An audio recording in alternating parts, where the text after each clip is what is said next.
The Swiss Connection Science Podcast is back with brand new stories. They're all connected by one overarching theme: the climate challenges we face today and the smart solutions that can help us tackle them. This season we're diving into the depths of Swiss lakes, where invasive mussels are threatening the delicate indigenous ecosystem. We'll also travel to the Arctic to discover how ancient ice can reveal vital clues for pioneering climate research. And we'll explore the critical world of the semiconductor industry, looking at its global importance and Switzerland's potential role within it. All this and more is coming soon in the new season of the Swiss Connection Science Podcast.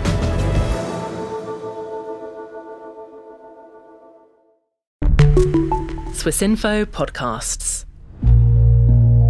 The Swiss semiconductor industry plus leading universities have decided that Switzerland needs its own FabLab, and that's short for fabrication laboratory. It is a business where innovation cycles are short. 10-year-old machine is outdated. We have to move forward fast. What they're trying to do is to copy the likes of a FabLab in Finland. All these facilities are also available for external companies. And then we have the university, which is focusing to basic sciences. This is a good combination of different types of organizations. It's a very expensive and time-consuming business. You need these clean rooms, like a factory that's as sterile as an operating theatre. People always think a machine like this can be used as an operator. No, it's usually highly skilled people that operate that.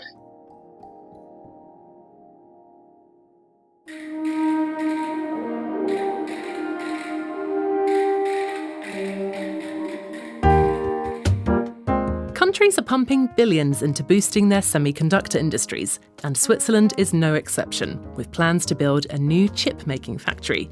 But what makes semiconductors so vital these days, and why are they so difficult to produce? That's what we're talking about today on the Swiss Connection Science Podcast.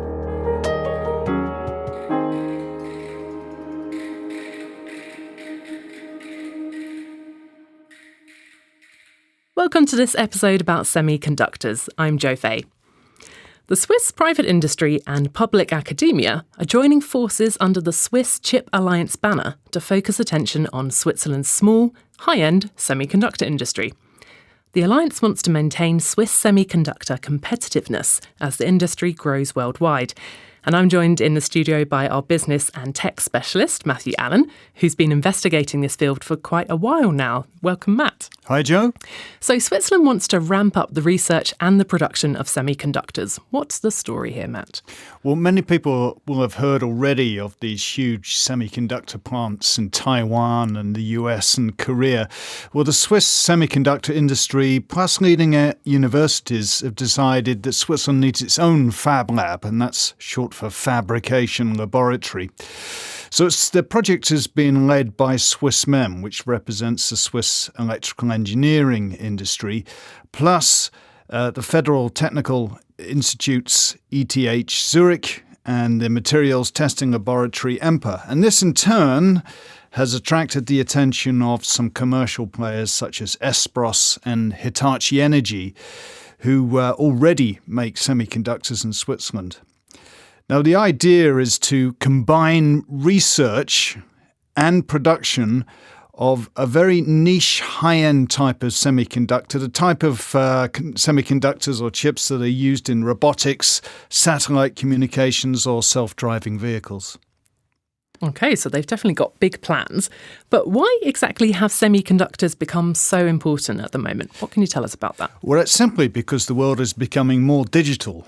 By the day, by the year. You have chips in just about anything electrical powering those devices, anything from wearables to cars, even to the remote control of your TV. And when you look at the technologies that are in development, they're going to need even more chips, like quantum computing, artificial intelligence, 6G communications, space exploration.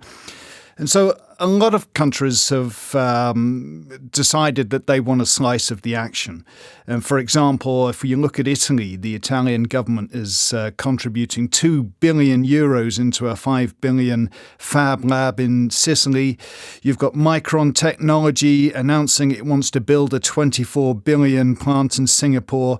And Texas Instruments is ramping up its own semiconductor production in the US with an extra 60 billion. So there's a lot of money sloshing around. Certainly a lot of money, and of course Switzerland wants to have a piece of that pie as well, I imagine. If we can briefly come back to that fab lab that you mentioned earlier, what stage is that at the moment? Well, at the moment it's still quite conceptual. It's really on the drawing board, and they plan to have this project built hopefully within the next 5 years. I mean, they've secured a site at the Innovation Park on the outskirts of Zurich. But first of all, the consortium needs funding. It's going to be a public-private project, and they need the funds from both sides to get it off the ground. What they're trying to do is to copy the likes of a fab lab called VTT Micronova in Finland, or another one called IMEC in Belgium. These are two small countries that have done very well producing these fab labs. I spoke to Jörg Leutold, who heads the IT and electrical engineering department at ETH Zurich, why Switzerland needs to follow suit. It is a business where innovation cycles are short. 10 years old machine is outdated. Mm-hmm. We have to move forward fast. If we don't, the industry will leave. It's a waste of money that you've invested. You mentioned so many countries that are investing so much money there, Matt. And I'm just really wondering, what kind of a chance does Switzerland have in becoming a top competitor in this field? Do they stand a chance? Where are they positioned? Well, Switzerland's always said that it doesn't want to become an NVIDIA or to replicate any of those huge plants that I mentioned, like in Taiwan. The industry is very niche. They produce chips and other equipment. There's a whole host of other paraphernalia to build these factories that Switzerland is also very good at. What it wants to do is to consolidate. All this industry is spread out all over Switzerland, and they believe it's best to put it all under one roof to give it a better chance of becoming more efficient and thus competing in that way. Mm-hmm. And this process of chip making in itself, how does that work? Could you run us through that? Well, it's a very expensive and time-consuming business. Even for the smaller chips, it takes at least 3 months, and it can take a lot longer to produce the bigger and more complex chips. There are many stages involving lots of equipment and specialist fabrication to build them. I'll just give you the four main sort of stages you would go through. First of all, you have this silicon wafer where it all starts, and you have to spray that wafer with special chemicals. And then you imprint the template of your chip on top of it, needing special machinery. Then you need another bit of kit to actually etch or scratch that image onto the wafer with nanometer scale. And then you heat the whole thing up to about 1,000 degrees Celsius. And then after that, you've got to assemble it as what they call a packaging process. It's not just the steps you're talking about, it's and the machinery. It's also the actual building you need. You need these clean rooms, which are like a factory that's as sterile as an operating theatre. You've got to remove all dust and hair away from it. They cost at least 100 million francs or euros to build, and those huge ones that I told you about can go up into, as I've said before, multiple billions.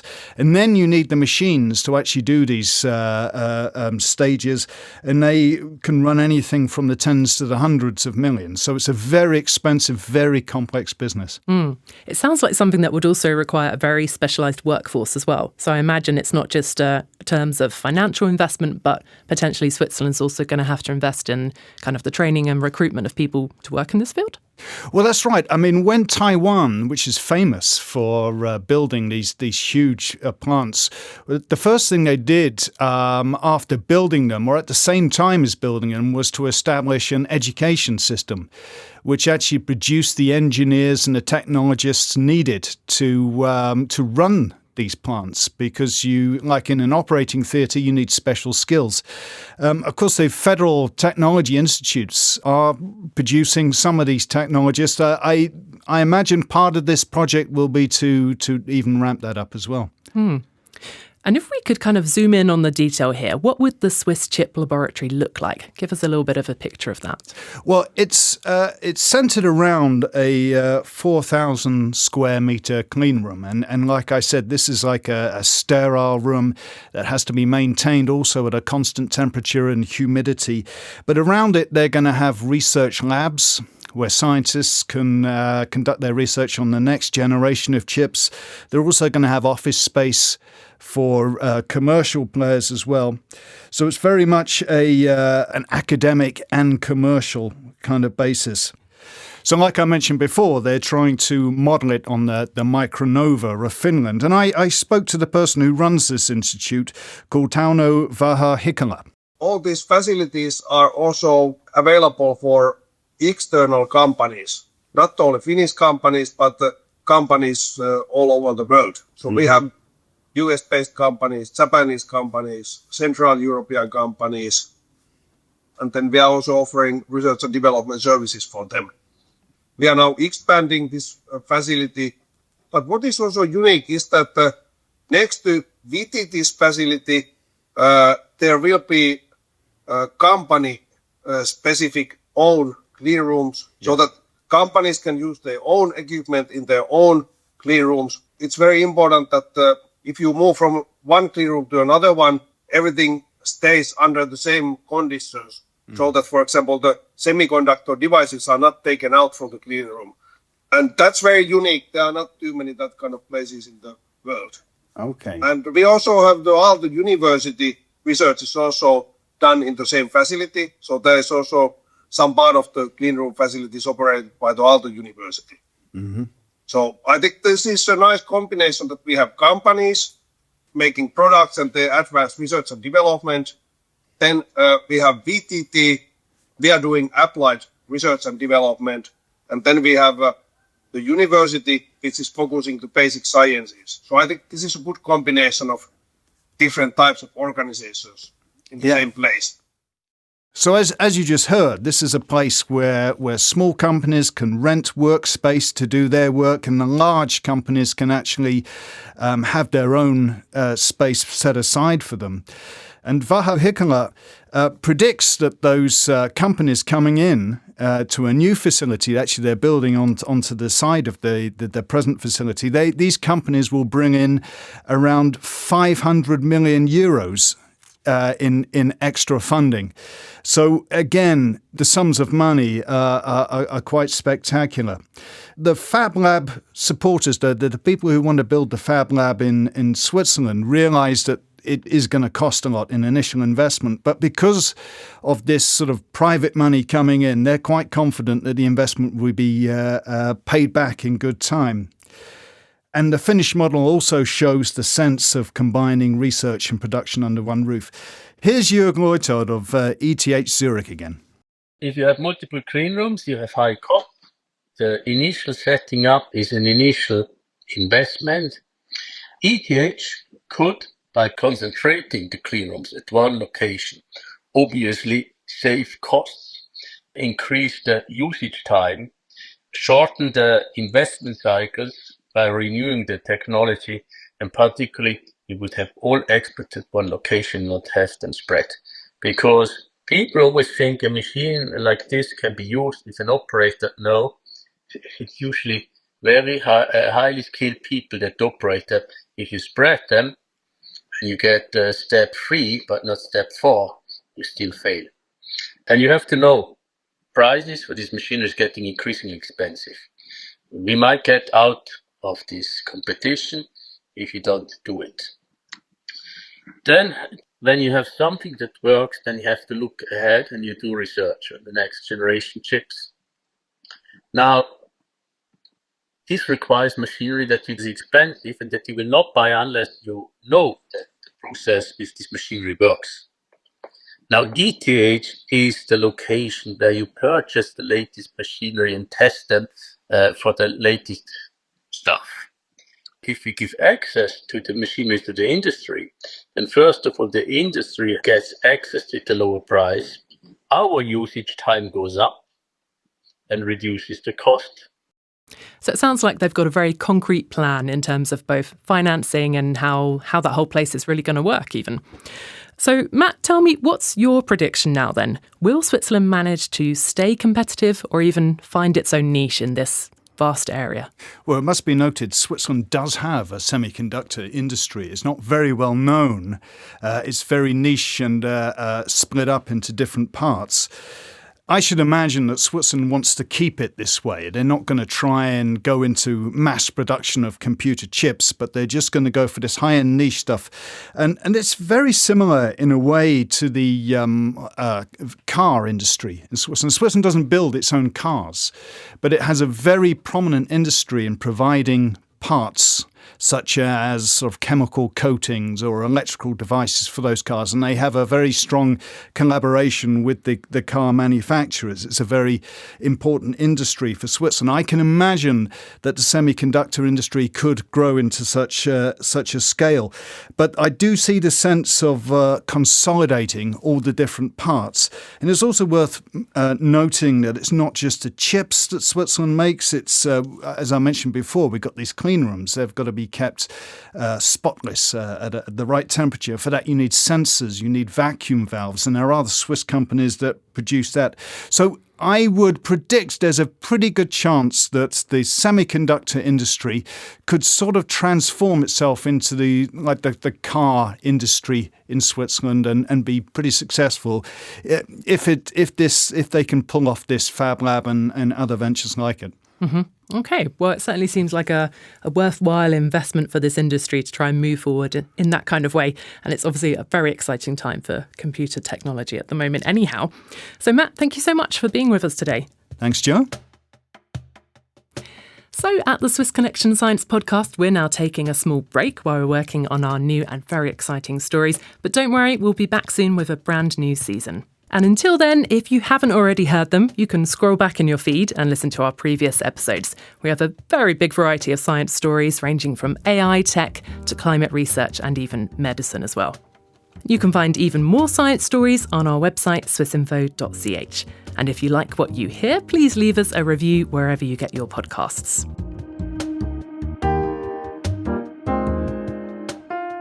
Today's episode was recorded and edited by our science and video journalist Michele Andina. I'm Jo Fahy. Thanks for listening.